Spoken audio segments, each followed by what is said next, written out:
Hello, DavidSW YouTube family. I'm CQ the Watch Guy.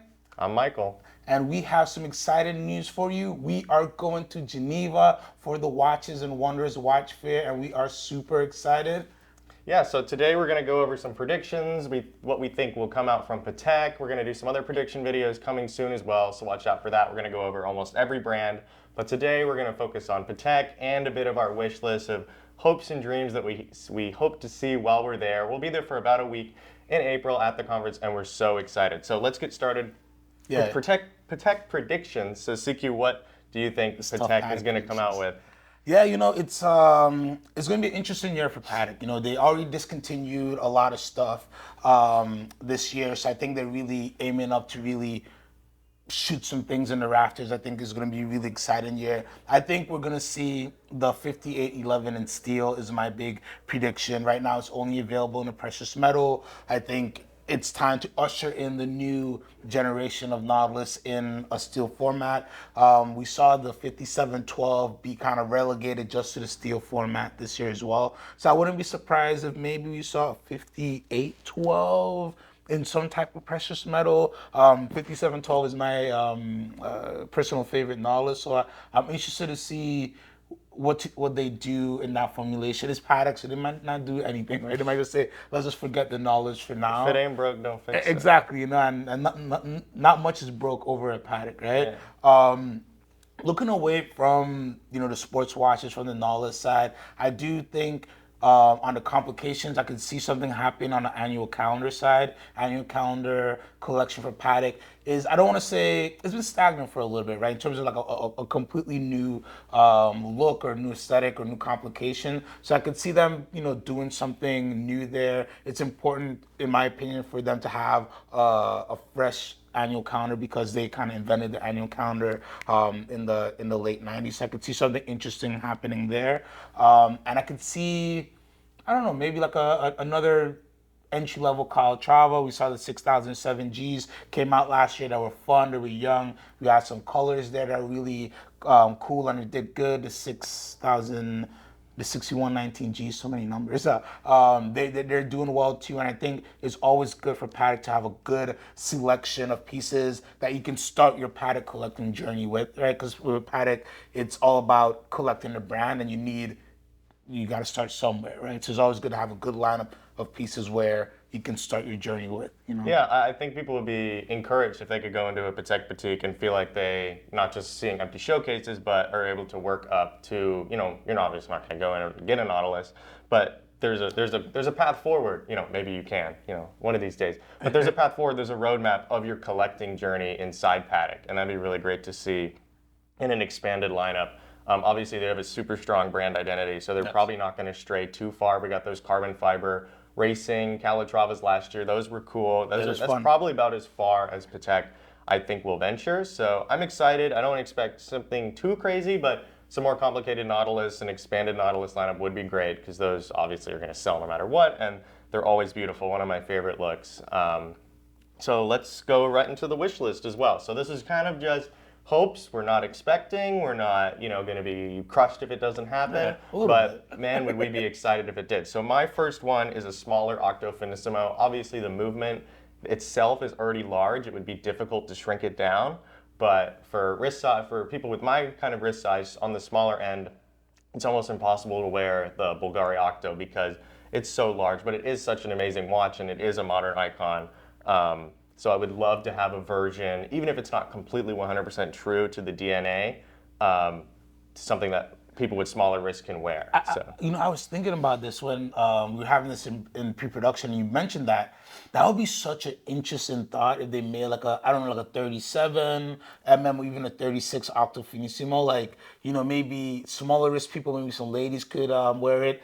That would be a hot selling watch. Of course, it would the R&D to make a whole new movement, but they've been doing so many different versions of those movements and thinner movements and things like that. So they have the R&D capability to do it, but I think that would crush. That would really crush, and that would really cement the. I've been saying this so much. I think Octo Finissimo is such a great watch, but if they were to come out with a 36 or 37 Octo Finissimo, I think that would cement the Octo Finissimo as an iconic watch in the I don't know, in a millennia, right? A millennia, an iconic millennia watch for sure. Definitely. What's the first thing on your wish list? For me, it's gonna go back to Patek. I just gotta keep speaking this into the universe, and it would be a 5212. So the weekly calendar, college travel, but I want a black dial with white marking. So I would call it the chalkboard. So it's a handwritten weekly calendar, and I think it would just look so cool if it was a black dial with white handwritten text and numerals and everything. I think it would look like a old school chalkboard, and it would just like have such like fun and character without being too, you're not gonna have crazy colors, so it's not like a super exotic watch, but it would just have a really interesting flavor, and I think it would be. I don't know. I think AP, did a shot across the bow with the Travis Scott perpetual calendar using kind of that handwritten font. So I think Patek could do a nice little shot back and say, well, we did it first, and just come out with a stunner of a watch. I don't know, maybe make it in platinum, make it super exclusive if you wanted to. But I think that's just a great aesthetic that can be easily done, and it would be like everybody I mentioned it to, like when you imagine it in your head, you're like, that would be such a great looking watch. I just every chance I have, Patek, if you hear this, if somebody is randomly just watching this, feel free to shoot me an email, Sequan or DavidSW. I'll take one at retail, no credit needed, just a nod and a wink. That's all. So next up on my wish list would be a Vacheron Constantin 222 steel. We've seen the revival of it in gold. Obviously, it's gotten really hot. It's gotten really popular. I've seen a few on people's wrists, but obviously in the precious metal, it's going to be higher in price point. It's going to be higher in just being able to get it and access it, manufacture it, all of that. So if there is a steel version, obviously it's going to sell like hotcakes. But the original 222 back in the day, when I think of it, I think of the steel version. I don't think of the gold version off the top of my head. So I would love to see a recreation of that iconic piece. And I think Vacheron, that's low-hanging fruit for them. Yeah, I think, like you said, low-hanging fruit. I think everybody would enjoy it. The Gold 222, such a stunner, such a great-looking watch. No negative things to be said about it. Just a great example of how you can reproduce something from your old lineup, but do it in the modern version in such an amazing way. That in steel would, again, set the internet on fire, and I think Vacheron has proven they know how to make these cool pieces and actually produce them and get them into people's hands. I think that'd be a great watch to see. I'd love to see that. I'd fight somebody for one of those.